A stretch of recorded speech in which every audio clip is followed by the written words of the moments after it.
అందరికీ నమస్కారం. నేను మీ జీవిఆర్. ఈరోజు మనం మాట్లాడుకోబోయే విషయం ఏమంటే మొబైల్ వద్దు, పిల్లల భవిష్యత్తే ముద్దు.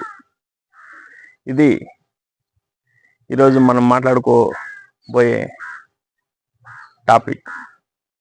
మామూలుగా మొబైల్ అనేది జీవితంలో అవసరమే. దేనికి? తెలియని విషయాలను తెలుసుకోవడానికి, ఒకరితో ఒకరు మాట్లాడుకోవడానికి, వీటికన్నిటికి కూడా మొబైల్ కావాలా. కానీ మనం ఏం చేస్తున్నాం? మనం మొబైల్ చూస్తూ మనం పిల్లలతో మొబైల్ చూపిస్తూ టైం వేస్ట్ చేస్తున్నాం. అట్లా కాకుండా మొబైల్కు దూరంగా ఉండాలంటే పిల్లలకి బోర్ కొడుతుంది.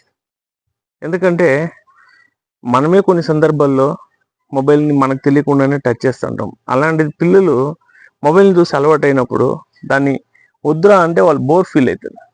దానికి మనం పరిష్కార మార్గం కూడా మనమే చూపించాలి కదా. ఏం చేయాలంటే పిల్లల్ని చదివేది అలవాటు చేయాలి. వాళ్ళు చదివేది అలవాటు చేయాలంటే వాళ్ళు చదివేటప్పుడు మనం దగ్గర కూర్చొని మనం చదివితే మనల్ని చూసి వాళ్ళు కూడా ఏదో చదువుతారు. ఫస్ట్ అలా దగ్గరగా రాయడము, చదవడము, దగ్గర మనం మొబైల్ దూరంగా పెట్టి మనం చదివేది చెప్పిస్తూ రాసేది రాపిస్తూ దగ్గర కూర్చోబెట్టుకోవడం నేర్పించాలి. చదువుతో పాటు మనం ఎక్కడైనా బయట వెళ్ళినప్పుడు, పబ్లిక్లోకి వెళ్ళినప్పుడు, జనాలతో మాట్లాడేటప్పుడు పిల్లల్ని మనతో పాటు తీసుకెళ్ళి మాట్లాడేది కూడా వాళ్ళకి నేర్పించాలి. వీళ్ళు మామూలు అవుతారు, వీళ్ళు మనకు అనుభవములు అవుతారు, వీళ్ళు బాబాయ్ అవుతారు అనే విషయం మనం చెప్పుకుని వాళ్ళు తెలుసుకోగలుగుతారు. ఫంక్షన్కి తీసుకెళ్ళడము, బయట జరిగే చిన్న సమావేశాలు, ఎక్కడికైతే మనం వెళ్తామో అలాంటి చోట్లకి తీసుకెళ్ళడము, అక్కడికి వెళ్తానే పిల్లలకి ఆటోమేటిక్గా తెలుసుకోవాలనే కోరిక కూడా పడుతుంది. తర్వాత ఏం చేయాలి?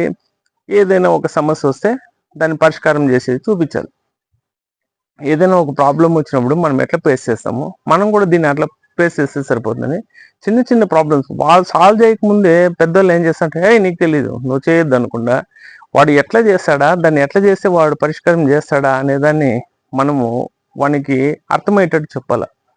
అది వదిలేసి వాడు ఏం చేయకముందే షూలు వేసి నేను కడతా ఉండు, గుండెలు నేను వేస్తా ఉండు, టై నేను కడతా ఉండు అంటే వాడు నేర్చుకోలేని పరిస్థితి. ఎప్పుడైతే వాడు నేర్చుకోలేకుండా మన మీద డిపెండ్ అవుతాడో వానికి ఏం చేయాలని కూడా తెలియదు. మళ్ళీ వేసి గుంజుకుంటా ఉంటాడు, టైని షూని వేసి దుద్దుకుంటూ ఉంటాడు. అట్లా కాకుండా వాని వర్క్ చేసుకునే మాదిర, వాని ప్రాబ్లమ్స్ని వాడు సాల్వ్ చేసుకునే మాదిర, వానికి ఏదైనా వాని ఫ్రెండ్స్తో గొడవ వస్తే వాడు టీచర్కి చెప్పో, లేదా వాని ఫ్రెండ్స్తో అడ్జస్ట్మెంట్ చేసుకొని మాట్లాడుకొని పరిష్కారం చేసుకునే మాదిరి, మనం ఏదైనా చిన్న సమస్యలు వచ్చినప్పుడు పరిష్కారం చేసినప్పుడు వాడు చూసి అర్థం చేసుకునే మాదిరి చేయాలి. తర్వాత ఏం చేయాలి? వీటితో పాటు హెల్త్. మనం ఫుడ్ తినేటప్పుడు ఏది బెస్ట్, ఏది తినొచ్చు, ఏది తినకూడదు అనే విషయం వానికి అర్థమయ్యేటట్టు దగ్గర కూర్చోబెట్టుకుని మంచి ఫుడ్ తింటూ, ఏ ఫుడ్ అయితే మన ఆరోగ్యానికి బెస్ట్, తర్వాత ఆరోగ్యం ఫిట్నెస్, వాడికి ఏం చేయాలి? ఖచ్చితంగా జాగింగ్ తీసుకెళ్ళడము, లేదా వాకింగ్ తీసుకెళ్ళడము, లేదా ఆరుబయట పిల్లలతో ఆడుకొనియడము, లేదా ప్లే గ్రౌండ్ తీసుకెళ్ళి వేరే పిల్లలతో ఆడుకోమని చెప్పడము, ఇలాంటి వాటికన్నిటికి కూడా మనకి సమయాన్ని ఈ టైం నుంచి ఈ టైం వరకు నువ్వు ఖచ్చితంగా జాగింగ్ చేయాల్సిందే, నువ్వు ఖచ్చితంగా వెళ్ళాల్సిందే, నువ్వు ఖచ్చితంగా ఆడుకోవాల్సిందే అని చెప్పి పిల్లల్ని మోటివేట్ చేయాలి.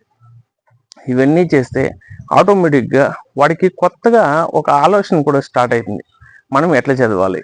తర్వాత అప్పుడు వాడికి మొబైల్ మీద ఉండే కాన్సన్ట్రేషను బుక్కుల మీదకి, మన ఫ్యామిలీ మీదకి మళ్తుంది. దయచేసి పెద్దలందరూ కూడా మొబైల్ని పక్కన పెట్టి మన పిల్లలతో కాసేపు టైం గడుపుతూ రోజు వీటి గురించి ఆలోచిస్తారని. కాబట్టి మొబైల్ వద్దు, పిల్లల భవిష్యత్తే ముద్దు. జై హింద్, మీ జీవిఆర్. Thank you.